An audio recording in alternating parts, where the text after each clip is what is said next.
Hello my dear students in our new episode of biology program for the third secondary grade. أهلا بكم أبنائنا وبناتنا طلاب وطلبات الثانوية العامة في حلقة جديدة لمادة البيولوجي. الحقيقة احنا كنا بنتكلم في شابتر 3 reproduction in living organisms. اتكلمنا في الأول عن asexual reproduction و 6 types of asexual reproduction. بعد كده اتكلمنا عن alternation of generation where the life cycle of the individual has two generations. One produced as a result of sexual reproduction and the other produced as a result of sexual reproduction and they alternated with each other. اتكلمنا بعد كده عن sexual reproduction by conjugation in Spirogyra. خدنا examples للreproduction in flowering plants or angiospermia. واتكلمنا عن كل الفانكشن بتاع الفلاور as a reproductive organ of the flowering plants. بعد كده اتكلمنا عن male reproductive system in human beings، ودلوقتي هنتكلم عن female reproductive system in human beings. قدام حضراتكم دلوقتي the functions of the human female genital system.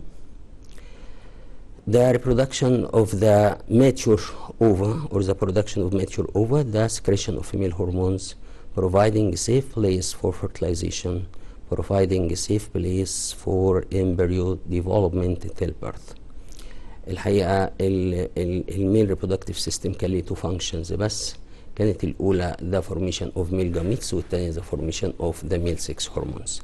لكن هنضيف لدول في الفيميل reproductive system إن الفيميل reproductive system بالإضافة لإنه بيعمل formation of female gametes وبيعمل formation of the female hormones، لكن كمان هو act as a safe place for the embryo development, and it's the site of the fertilization that takes place inside the female body, which is called the internal fertilization.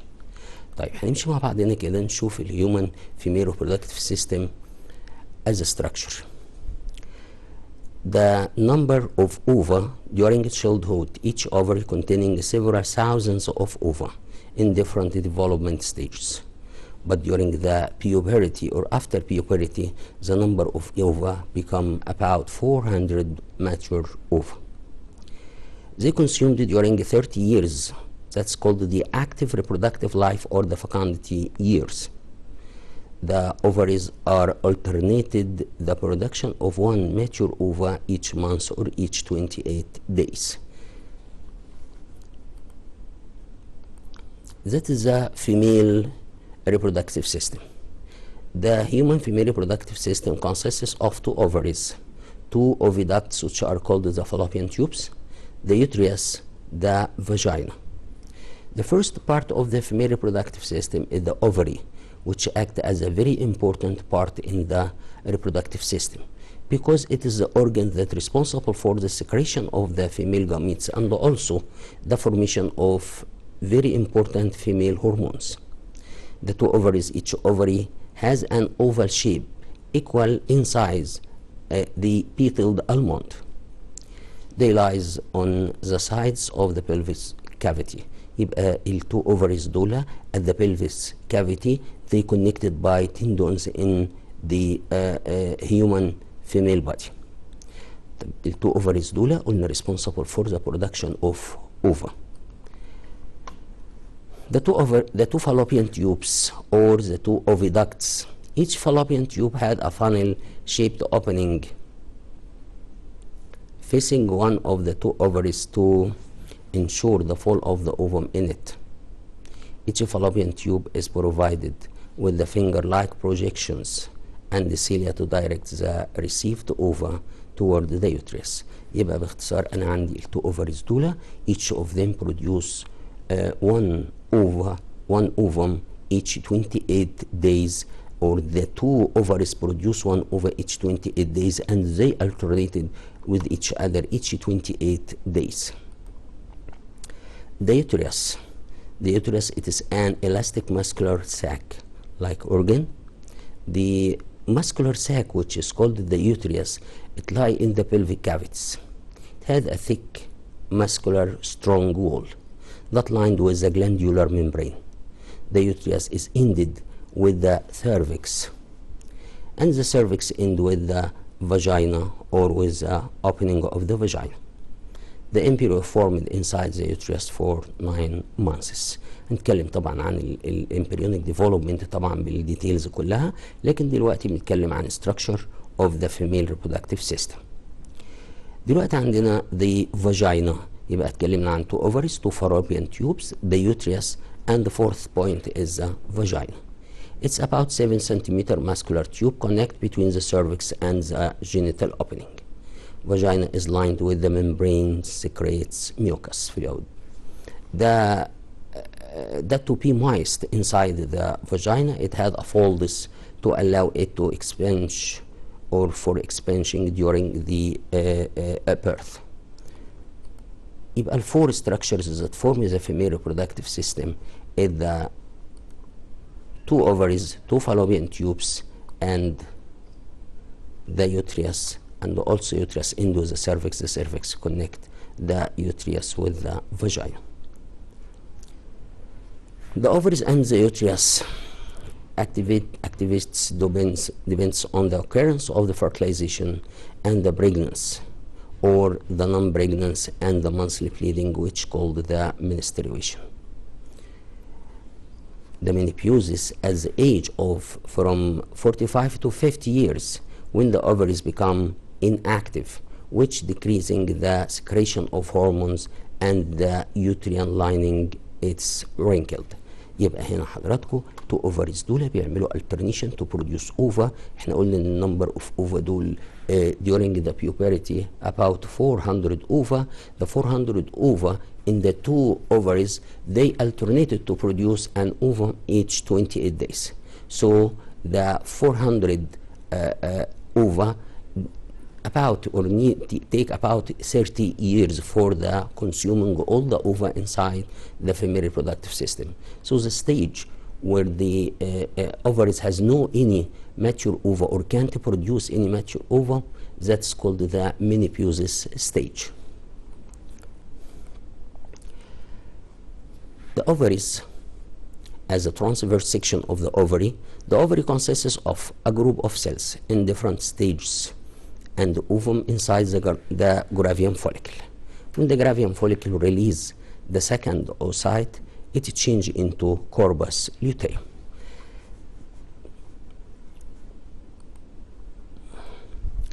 The stages of oogenesis. The oogenesis 3 stages. The first is called multiplication stage. The multiplication or in multiplication, in the embryo stage, the primary germ cell 2N divided by mitosis to form a number of oogonia, and both of them are diploid. So the primary germ cell and also the oogonia 2N. The first stage, which is called the multiplication, where the division is mitosis division. But if the oogonia pass through the second phase, which is called the growth phase, that takes place also in the embryonic stages of the female, the oogonia to store amount of food to increase in size, and they transform it into primary oocyte. The primary oocyte containing the diploid number of chromosomes or the 2N. يبقى بدينا multiplication وبعدين growth. The last stage in the oogenesis is called the maturation. The primary oocyte 2N is divided at the first meiotic division, or the meiosis 1, into 2 secondary oocytes and 1 polar body. Both of them will haploid or 1N, and the oocyte is larger than the polar body. The second oocyte divided during the penetration of the sperm to the ovum during the fertilization into an ovum and 1 polar body, and the second polar body divided into 2 polar bodies that will form an ovum and 3 polar bodies. تلاحظوا حضراتكم ان مفيش عندنا في الاوجينسيس مفيش ميتامورفوزيس ستيج، لان الشيب of the ovum is spherical in shape and it containing great amount of food and it's unmovable stage. So in the stage of the multiplication in the spermatogenesis, the primary germ cell divided many times to produce great number of spermatogonia, but in the stage of oogenesis that produce great number of oogonia. طب يبقى دي الفيرست ستيج اللي حصل فيها multiplication. طب لو الاوغونيا حصل لها growth يبقى the oogonia grow during the growth stage to form the primary oocyte. But in the case of the spermatogonia, in the spermatogenesis, the spermatogonia can store great amount of food and become primary spermatocyte. يبقى هو الفرق بس في التسمية، دي oocyte دي spermatocyte، دي oogonia دي spermatogonia. طب في فرق بقى كويس مهم قوي في maturation. maturation لو انا بتكلم عن spermatogenesis يبقى the primary spermatocyte divided during meiosis 1 to produce 2 secondary spermatocytes, and the 2 secondary spermatocytes pass through the meiosis 2 to produce 4 spermatids. The spermatids in the case of the spermatogenesis need the fourth phase, which is called the metamorphosis, to change into sperm, and that's not act as a kind of division. But in the case of oogenesis, the primary oocyte that divided to produce by meiosis 1 to produce one secondary oocyte haploid and one polar body, and during the meiosis 2 the secondary oocyte divided to produce an ovum and one polar body, and the first polar body divided into two polar bodies to form an ovum and the 3 polar bodies, and there is no metamorphosis stage in the case of oogenesis. هنا عندنا حاجة اسمها breeding cycle. The breeding cycle is the period in the life cycle of the placental mammals where the ovary become regularly active to form ova in the adult females. يبقى دي breeding cycle بيحصل عند كل الماميليان organisms or the mammalian females where the ovary become regularly active to produce ova. The period cycle differ from one of the living organisms or from one mammal to another kind. The breeding cycle is annual, means one each year in the lion and the tiger. But twice a breeding cycle per year, يعني each 6 months in the case of cats and the dog. Frequently per month or monthly breeding cycle in the case of rabbits and rats. In human beings, it's known as a menstruation cycle. The typical menstruation cycle is about 28 days. The 2 ovaries alternated with each other to produce the mature ovum. يبقى حضراتكم نخلي بالنا لما نقول ان في بريدنج سايكل، يعني كل قد ايه الاوفري بتاع الماميليان فيميل بيكام اكتف تو بروديوس اوفر. لما اجي اوصل لاني انا عند الهيومن بينج مش بنقول عليها بريدنج سايكل، لكن بنقول عليها منستريشن سايكل. منستريشن سايكل دي ليها 3 فيزز، واحده بنقول عليها بروليفريشن، الثانيه بنسميها اوفيوليشن، الثالثه بنسميها منستريشن. نبص كده حضراتكم عندنا the ministerial cycle of the human being. The first phase, which is called the proliferation, it's about 10 days. The pituitary gland secretes the FSH hormone or follicle stimulating hormone that stimulates the ovary to produce Gravian follicle. The ovum grow and mature inside the follicle within 10 days. The Gravian follicle secretes estrogen, which stimulate the growth of the endometrium. يبقى هنا بقى بدأت البروليفريشن من أول ما البيتيوتري جلاند عمل سكريشن ل FSH هرمون. طيب بقى الستيج اللي بعدها الناس بتسميها اوفيوليشن. واضح هنا قدام حضراتكم إني أنا لما أبدأ البليدنج أو أبدأ المنستريويشن من أول يوم في المنستريويشن، يبقى أنا محتاج من أول هنا هبدأ يحصل سكريشن اوف FSH هرمون. FSH هرمون ده بيعمل ستيميوليشن of the ovary to produce Gravian follicle. ماشي كده باستمرار ال FSH هرمون. طبعا بيحصل جروس للجرافيان فوليكل بالشكل ده. الجرافيان فوليكل في الوقت ده بتطلع لي ستيروجين هرمون اللي بيزيد قدام حضراتكم ده. The sterogen increase the thickness of the endometrium. لكن لما يجي الستيج بتاع الاوفيوليشن اللي بعدها دي about 10 days where the pituitary gland secretes the LH hormone or luteinizing hormone, which stimulate the liberation of the ovum from the Gravian follicle. And the Gravian follicle is transformed into corpus luteum, which produce progesterone and estrogen. Progesterone and estrogen hormone act as a increase or to increase the thickness of the endometrium and the blood supply. بدينا ادي يوم 14 هنا اليوم 14 دون بيبدا في الجرافيان فوليكل تعمل ريليز ذا ماتشور اوفا ديو تو ذا اكشن اوف LH هرمون اور ليوتينايزنج هرمون. The gravian follicle change into yellow body which is called the corpus luteum. corpus luteum secrete progesterone هرمون. تلاحظين ان البروجستيرون بيبدا من هنا بيزيد من يوم 14 ويفضل يعلى بالشكل ده. تلاحظ ان هو البروجستيرون هرمون هنا حصل له ديكريس at the end of the menstruation cycle. لكن ممكن تلاقي في جراف تاني تلاقي البروجستيرون ماشي على طول كده على الليفل عالي. ايه الفرق بين الاتنين؟ الفرق ان الكوربس ليوتيم هنا لو ما حصلش fertilization للأوفم within 1 to 2 days يبقى اللي هيحصل ان الكوربس ليوتيم degenerates gradually يعني السكريشن of the estrogen hormone decrease. يبقى the thickness of the endometrium and its vascularity decrease and bleeding will take place within about 3 to 5 days. كأن اللي بيدير الحكاية عندنا كلها البيتيوتري جلاند. The anterior lobe of pituitary gland or the adenohypophysis secrete FSH hormone. The FSH hormone or follicle stimulating hormone stimulate the ovary to form gravian follicle. The gravian follicle secretes estrogen hormone. The estrogen increase the thickness of the endometrium that's lining the uterus internally. After the stage which is called the proliferation, the second stage which is called the ovulation, where the pituitary gland secrete luteinizing hormone or LH hormone.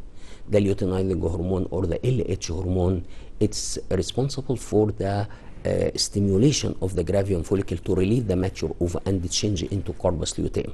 So the LH hormone is the hormone that's responsible for the formation of corpus luteum. The corpus luteum secretes progesterone hormone. The progesterone hormone is the hormone that increases the endometrium, increases the vascularity of the endometrium, and also adheres the endometrium in the uterine muscle.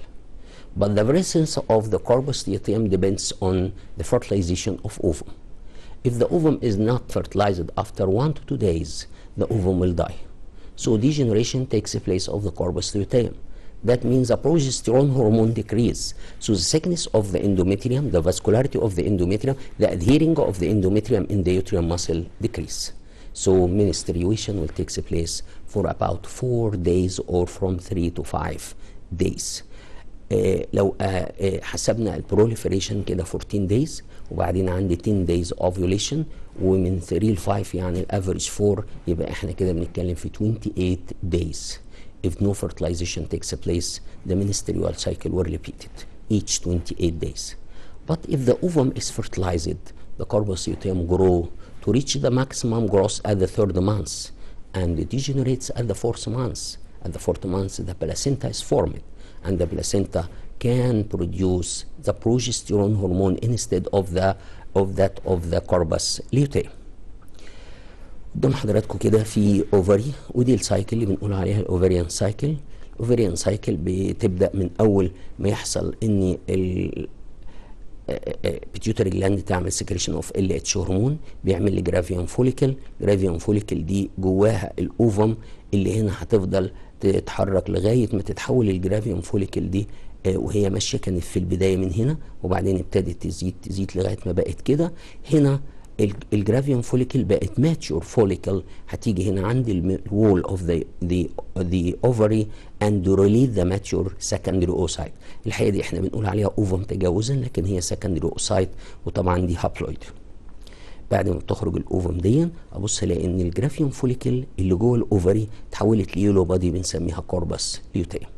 كوربس ليوتيم عندي حالتين، يا اما يحصل فيرتلايزيشن للاوفم and it grow and release great amount of progesterone hormone to increase the thickness and the vascularity of the endometrium, or degenerates if the ovum is not fertilized. قدام حضراتكم الفيزز بتاعت المنستريشن سايكل، بس دي مرتبطه مع بعضها. يعني ايه؟ يعني بدينا قدام حضراتكم باف اس اتش هرمون. اف اس اتش هرمون ده بيعمل سكريشن او بيحصل له سكريشن من البيتيوتري جلاند، فبيروح للاوفر عشان يعمل جرافيان فوليكل. ده جرافيان فوليكل بروديوس استروجين هرمون، يبقى الاستروجين هرمون ده هو اللي بيعمل سيكنس او انكريز ذا سيكنس اوف ذا endometrium. لما يعمل increase the thickness of endometrium يبقى هنا في ovum وفي uterus lined internally with a thick layer of endometrium that for the preparing the ovary to the uterus to receive the zygote or the embryo. يبقى هنا هيستنى بقى لو الاوفم حصل لها fertilization او لا. لو ما حصلهاش fertilization يبقى هنا الكوربس ليوتيم will degenerates and the progesterone hormone decrease and the thickness of endometrium decrease. الحقيقه الديكريس هنا بدايه دي هنكمل هنا عند النقطه دي لان دي سايكل. يعني لو جبت عملت رول للورقه دي ووصلت النقطه دي بالنقطه دي هلاقي البدايه هنا عند هنا وبعدين تبدا يحصل الايه removing the endometrium and get out during the monthly bleeding and the cycle will repeat. يعني السايكل دي بتبدأ من يوم 1 ليوم 28 بعد يوم 28 يبدأ يوم 1 تاني وهكذا. هنا الكوربس ليوتيم بيقول لك if the ovum is fertilized pregnancy occur. The corpus luteum remains to secrete the progesterone and estrogen. This inhibits the ovulation and this is the menstrual cycle stop till after birth. The corpus luteum reach to its maximum growth at the end of the 3rd month. The corpus luteum starts to generate during the 4th month when the placenta is formed, that the placenta can produce the progesterone, which is the function of the corpus luteum. So the corpus luteum degenerates at the 4th month. طبعا هنا بيحصل ان الاوفم survive for 1 to 2 days, so the ovum become at the third part of the fallopian tube where the fertilization takes place. So the ovum can fertilize it and can get inside or move by the cilia inside the fallopian tube to get inside the uterus after from 5 to 7 days. The function of the progesterone hormone. It preserves the endometrium, means adhere the endometrium in the uterine muscles. Number 2, it stimulates the mammary glands to develop gradually. Therefore, if the corpus luteum, which secretes progesterone, is removed before the 4th month portion takes place, that due to the absence of the progesterone hormone, which is secreted from the corpus luteum. هناخد شوية أسئلة كده نشوف الجزء اللي احنا قلناه ده أخباره إيه. السؤال الأول قدام حضراتكم بيقول لك effects of estrogen includes dots. بعدين بيقول لك في التشويس هنا increase on the oiliness of the skin، بيزود ال oiliness of skin، ولا deepening of voice، ولا نمبر 3 growth of the breasts at the puberty، ولا نمبر دي growth of the larynx.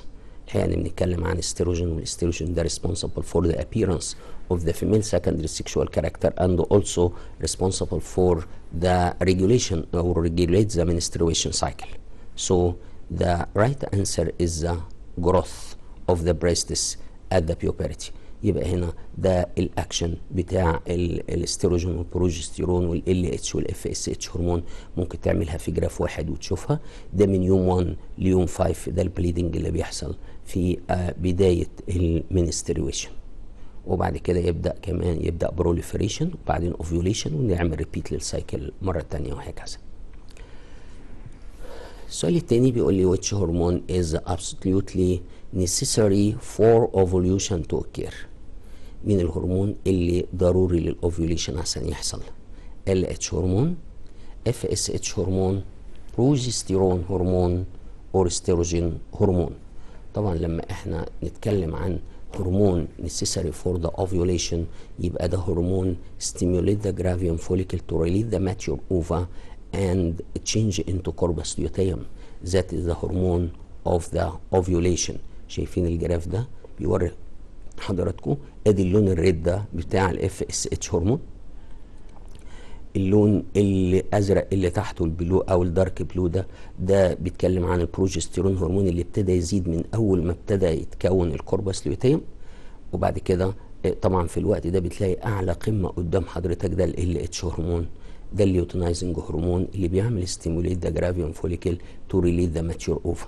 عشان كده لما يسألني عن مين الهرمون الريسبونسبل فور ذا اوفيوليشن يبقى بتكلم في الليوتينايزنج هرمون because the ovulation takes place when the gravium follicle change into corpus luteum and release the mature ova at the 14th day.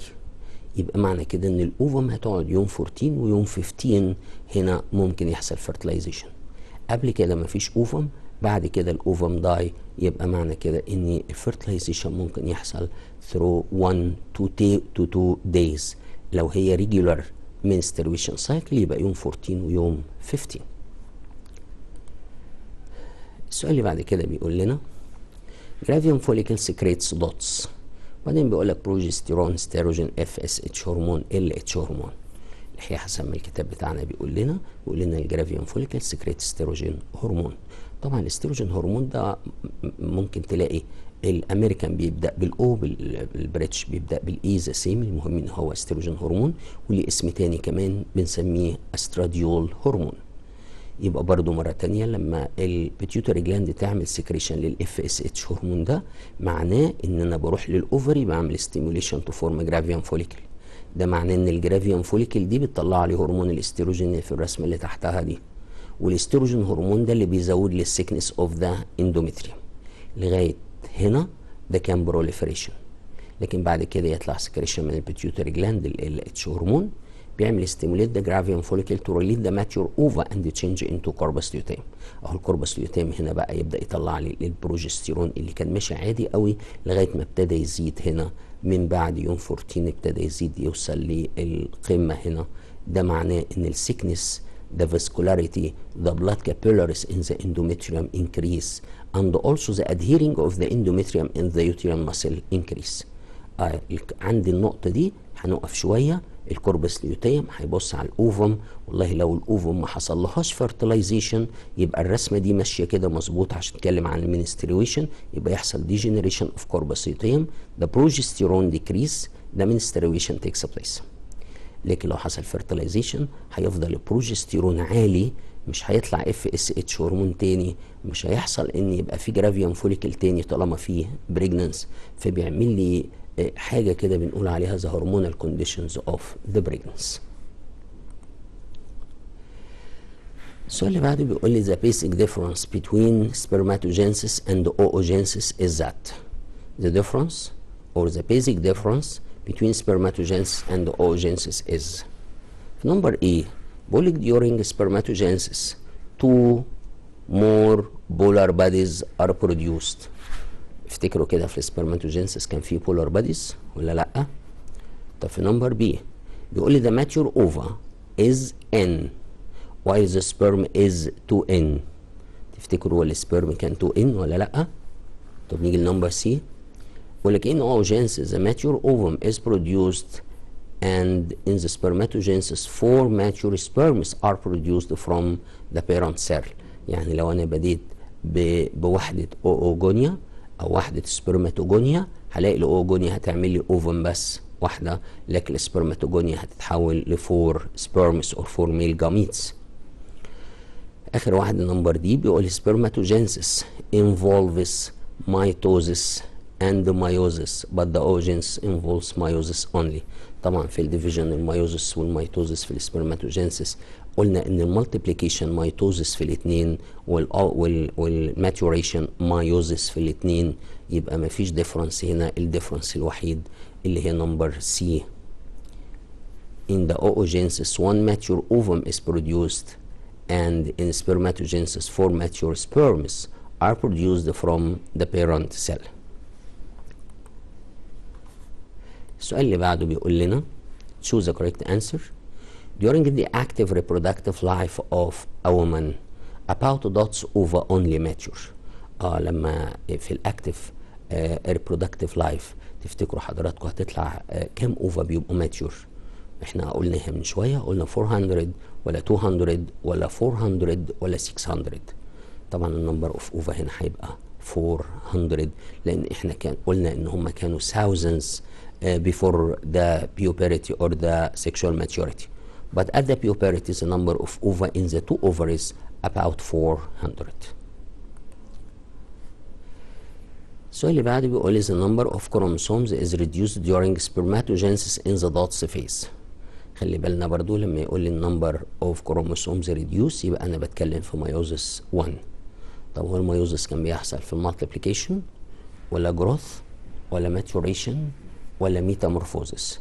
افتكر كده ان كان الماتوريشن اوله بيحصل ميوزس 1، وكان في السبرماتوجينسيس كانت البرايمري اوسايت اللي كان حصل لها جروث قبل كده، فدي هتعمل ميوزس 1 وتديني 2 secondary oocytes at the meiosis 1 where the number of chromosomes is reduced to the half number.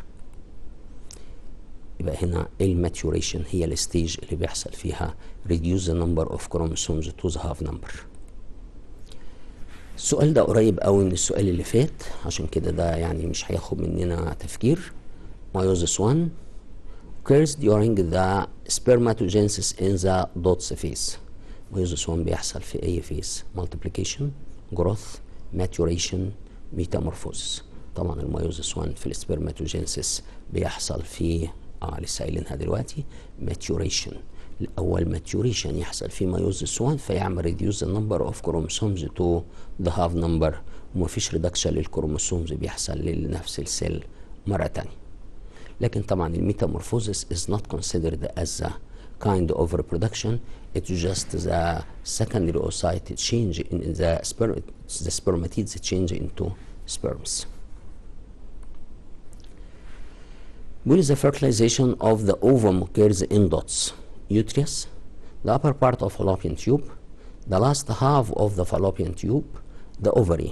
يبقى الفرتلايزيشن of ovum بيحصل فين؟ في اليوتريس ولا upper part of fallopian tube ولا last half fallopian tube ولا ovary؟ طبعا احنا فاكرين ان الاوفم survive to 1 to 2 days. طب 1 to 2 days يعني الاوفم هتكون وصلت لفين؟ هي محتاجة 5 ل 7 days عشان تخلص كل الفالوبيان تيوب وتوصل لليوتريس. يبقى معنى كده ان هي لسه هتبدأ في اول الفالوبيان تيوب، يعني the upper or the first third part of the fallopian tube. طبعا مفيش حاجة اسمها fertilization in uterus، لان عشان الاوفم توصل لليوتريس دي محتاجة 5 to 7 days، واحنا قلنا ان هي survive for not more 1 to 2 days. يبقى معنى كده ان لو وصلت لليوتريس هتبقى خلاص دي ميتة بقى لها كام يوم، يعني خلاص مفيش حاجة اسمها يحصل fertilization in uterus. كمان برضو last half of the fallopian tube يبقى ده في النص التاني، لا دي محتاجة وقت كمان بعد ال 1 to 2 days، يبقى كمان برضو مش هتبقى لايف. كمان لما يقول لي ovary مفيش حاجة برضو اسمها fertilization of ovary. الاوفري اصلا ما فيهوش اوفم او ما فيهوش سيل ممكن يحصل لها fertilization، والسبرمز كمان مش هتعمل penetration للاوفري طبعا، فدي ما تنفعش خالص.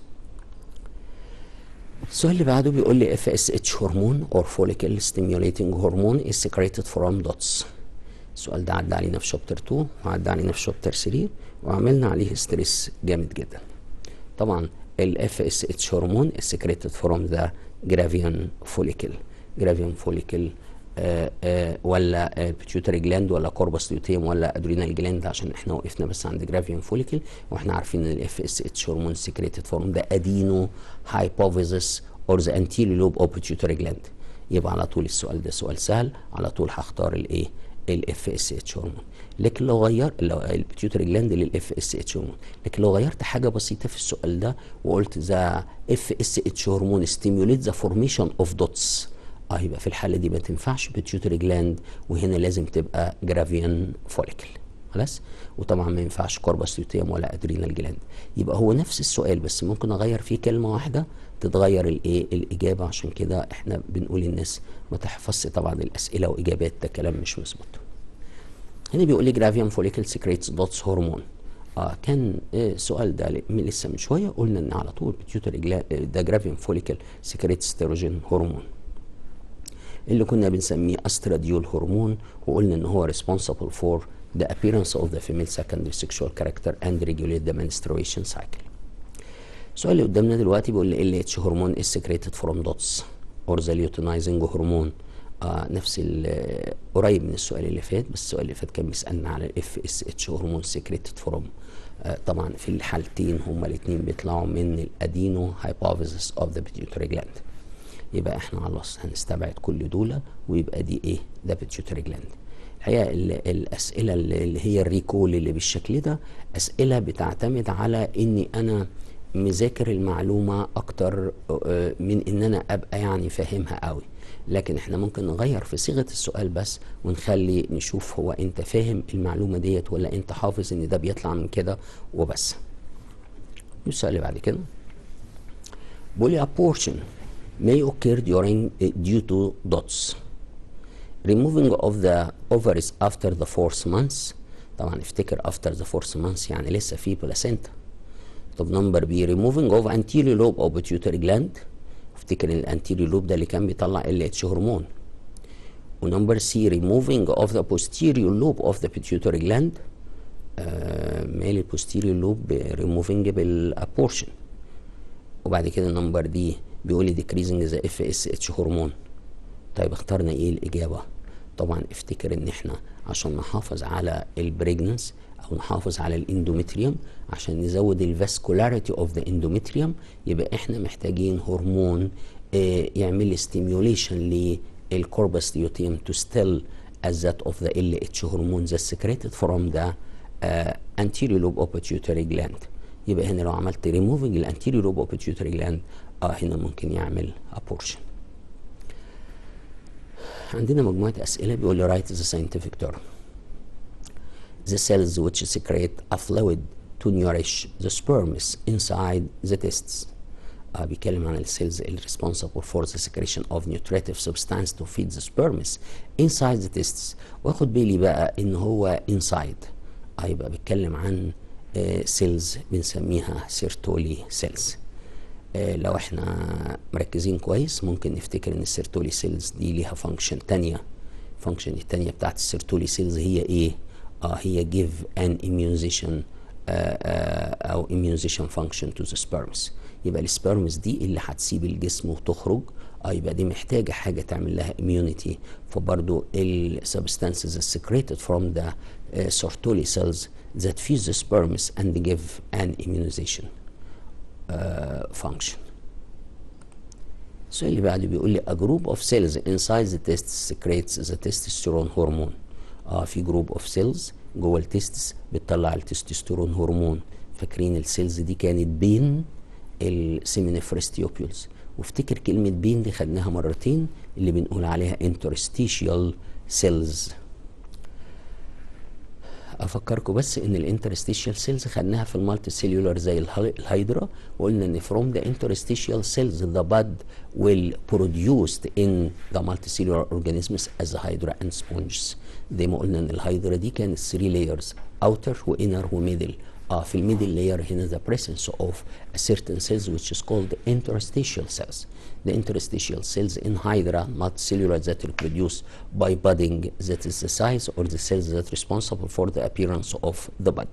لكن لما اجي between the seminiferous tubules inside the tests of the human male reproductive system هنا الانترستيشيال cells are responsible for the secretion of the 6 male hormones as the testosterone and androsterone اللي بنقول عليهم androgens that responsible for the appearance of the male secondary sexual characters. طيب نشوف السؤال اللي بعده بيقول لي tubules inside the testes produce sperms. لسه دلوقتي قلنا ان في tubules جوه التستس اللي كانت بينها الانترستيشيال سيلز اللي اتكلمنا عنها من شويه كان اسم التيوبيولز دي سيمينيفرس تيوبيولز. خلي بال حضراتكم ممكن ابدا السؤال دي بقى the hormone which responsible for the formation of the tubules inside the kidney. the hormone that responsible for the activation or the action of the tubules inside the kidney. يبقى هنا مش بتكلم عن الميل سكس هرمون لكن انا بتكلم عن الاف اس اتش هرمون اللي قلنا responsible for the formation and the secretion of the seminiferous tubules inside the human testes. عشان كده لما يحصل deficiency of the FSH hormone in adult male that leads to sterility, that means it leads to the absence of sperm that's secreted from the seminiferous tubules. يبقى السيمينيفرس tubules دي علشان تشتغل وعلشان تتعمل اصلا لازم محتاجه مننا FSH هرمون يطلع من البيتيوتري جلاند. يبقى ال FSH هرمون ده هيعمل stimulate the formation of the seminiferous tubules and the spermatozoa that located inside the seminiferous tubules. لو مفيش FSH هرمون يبقى مفيش سبرمس، يبقى دي بنسميها infertility او بنقول عليها sterilization. السؤال اللي بعد كده بيقول لي The cells formed from mitosis of testis primary germ cells several times. خلي بالك احنا بنتكلم عن السيلز اللي جت من الميتوزس ديفيجن اللي حصل للبرايمري جيرم سيلز. ممكن ما اقولش ذا سيل واقول ذا فيز، يبقى هتتغير الاجابه. لو احنا قلنا ذا سيل يبقى السيلز ديت اللي طلعت من المالتيبليكيشن اسمها سبرماتوجينسيس، اسمها سبرماتوجوني. لكن لو انا خليت هنا قبل ذا سيلز وقلت ذا فيز where the cells formed by the mitosis division ديور، مش كل الحدوته دي. لو انا بديت بسيلز يبقى انا عايز نوع السيلز او اسم السيلز سبرماتوجينس سبرماتوجوني. طب لو انا قلت ذا فيز يبقى اسمها مالتيبليكيشن فيز.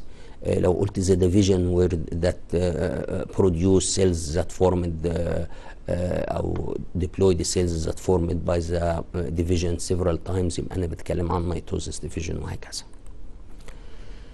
هنا بيقول لي a stage formed when the spermatogonia cells store an amount of food.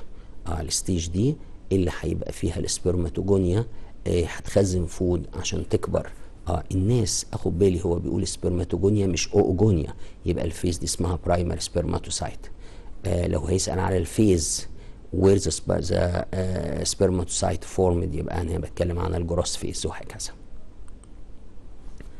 السؤال اللي بعده بيقول لي haploid cells change directly into sperms without division. بيسأل على الهابلويد سيلز اللي بتتحول لسبرمس من غير ديفيجن. يبقى السيلز ديت اسمها سبرماتيدز. طب خلينا نعرف شويه ان احنا هنا قلنا سبرماتيدز. طب لو انا جيت اصعبها شويه اشوف عشان في كلمه يعني مش متكرره كتير. لو انا قلت the phase where the haploid cells change directly to sperms without the division. يبقى لما باجي اسال على الفيز هنا يبقى انا بتكلم عن الميتامورفوزيس. وكلمه ميتامورفوزيس يعني تتحول او تتشكل او تتغير شكل السبرماتيدز، وهي هابلويد برضه لكن تتحول لهيد ونيك وميد بيس وتيل، فيتحول شكل السبرماتيد هنا سبرمس. بيقول لي an organelle inside the sperms secrete the hyaluronase enzyme. طبعا احنا عارفين في hyaluronic acid that adheres the coat around the ovum, so the sperms can't penetrate the ovum except when the hyaluronic acid is dissolved to remove the coat around the ovum. يبقى في الحالة دي احنا محتاجين ان احنا نشوف هو الانزيم داون او الانزيم اللي بيشيل الهيالورونيك اسيد ده مين. ده اللي قلنا عليه اسمه هيالورونيز انزيم، مش ساعات نقول عليه هيالورونيك انزيم. لكن لو انا بتكلم عن الاورجن اللي بيعمل سكريشن للانزيم ده يبقى بتكلم في الاكروسوم. يبقى بص الاجابه هنا هتبقى اكروسوم. اكروسوم ده in the head of the sperm، وعلشان كده احنا بنحتاج great number of sperms.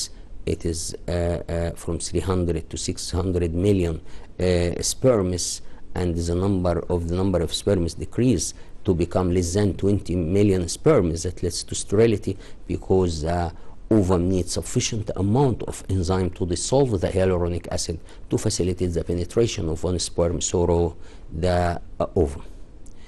ونفتكر برضو ان عند البنتريشن دون بتبدا هنا المايوزس 2 يحصل في الاوجينسيس. يعني هي ما كانتش اوفم، كانت سكندري اوسايت، ولما يجي يحصل بنتريشن هنا بتبدا تعمل ديفيجن وتتحول لاوفم اند وان بولار بادي. وطبعا البولار بادي الاولاني هيتحول لتو بولار باديز، فهنا المايوزس 2 هيحصل في وقت الفيرتلايزيشن. The cells formed from the mitosis of ovary primary germ cells several times. بيسأل حضرتك السيلز اللي جت من الميتوزس للبرايمري جيرم سيلز several times، وقال لك دي في الاوفري عشان تاخد بالك. يبقى على طول دي على طول اسمها اوجونيا، لان احنا كده بنتكلم في اوجينسيس مش في سبرماتوجينسيس.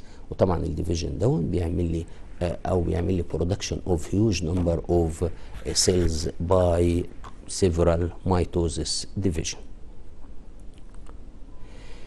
السؤال اللي بعدي بيقول is a period of placental mammals where the ovary become regularly active in the adult female.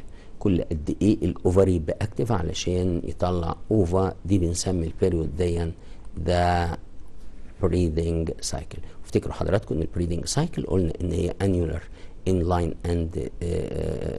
line and tigers، وقلنا حضراتكم انها twice a year عند الرات والرابت، ومنصلي عند الرات والرابت، وتوايس a year عند الدوج والكاتس، لكن عند الهيومن بينج بنسميها menstruation cycle وبتبقى each 28 days. The cells formed from mitosis of ovary primary germ cells several times. The cells formed from mitosis of the ovary primary germ cells several times. نفس الكلام، بس لما كانت هناك في السيمينيفرس تيوبيولز كنا بنسميها اسم. طب وهنا في الاوفري هيتغير شويه، هنا اسمها اوجونيا لكن هناك كان اسمها سبرماتوجونيا، وديت السيلز اللي produced as a result of the mini mitosis division of the primary germ cells. The phase when the ovary stimulated to produce a gravium follicle. بس بيتكلم عن الفيز أو the stage when the ovary is stimulated to produce gravium follicle. ده احنا لسه في البداية خالص، في أول menstruation cycle، وكنا بنسمي الفيز ديت proliferation. كلمة proliferation يعني increase the thickness، أو يعني حاجة تكبر أو تنمو أو كده، فبيقول عليه proliferation. طبعا الاكشن بتاع البروليفريشن بدأ من اول ما الاف اس اتش هرمون اوف ذا بيتيوتري جلاند ستيموليت ذا اوفري تو فورم ذا جرافيان فوليكل، وبرده الجرافيان فوليكل بدورها بتطلع استروجين علشان يروح لليوترياس يعمل انكريز السيكنس اوف اندوميتريوم. ده فيس وين ذا جرافيان فوليكل ريليز ذا ماتيور اوفا. يبقى هنا الستيج اللي بعدها ان الجرافيان فوليكل هتطلع الماتيور اوفا، وده طبعا ديو تو ذا اكشن اوف ال اتش هرمون. وطبعا الستيج ديت الناس بتقول عليها ذا اوفيوليشن ستيج. يبقى هنا بنقول عليها اوفيوليشن يعني ذا برودكشن اوف اوفا. الحقيقه كنا عايزين بس ننبه لحضراتكم ان الجزء بتاع شابتر 3 ده جزء هو شابتر كبير، عليه تقريبا 16 درجة في الامتحان. كمية الرسم اللي موجود في شابتر 3 كبير وكتير الحقيقة. محتاج من حضراتكم في دياجرام لازم يقول لك درو ويز كومبليت ليبل دياجرام الرسمة الفلانية، وحضراتكم عارفين ايه اللي مطلوب مننا ان احنا نرسمه. في دياجرامز حضراتكم ممكن ان هو يجيبها ويقول لك يعمل عليها مثلا نقط او 1 2 3 او اي بي سي وهكذا، ويسال حضرتك على نقط معينه في النقط ديت. مش هيقول لك ارسمها، لكن ممكن يقول لك عايز ليبلز على الرسمه دي، او يسال في الليبلز بتاعت الستراكشرز ديت. ممكن حضراتكم في طبعا دياجرامات بتبقى فور اكسبلانيشن بس في شابتر 3. الجزء بتاع الفيميل ريبرودكتيف سيستم ان انت تعرف ترسمه. هو عندنا في دياجرام اللي هو الفنترال شيب ده، لكن كمان عندنا لاترال، واللاترال مش هيقول لك ارسمه. عموما اصدقائي واعزائي، دي كانت اخر حلقه مع حضراتكم ان شاء الله. اتمنى التوفيق لكل الناس. شكرا لحضراتكم والى اللقاء.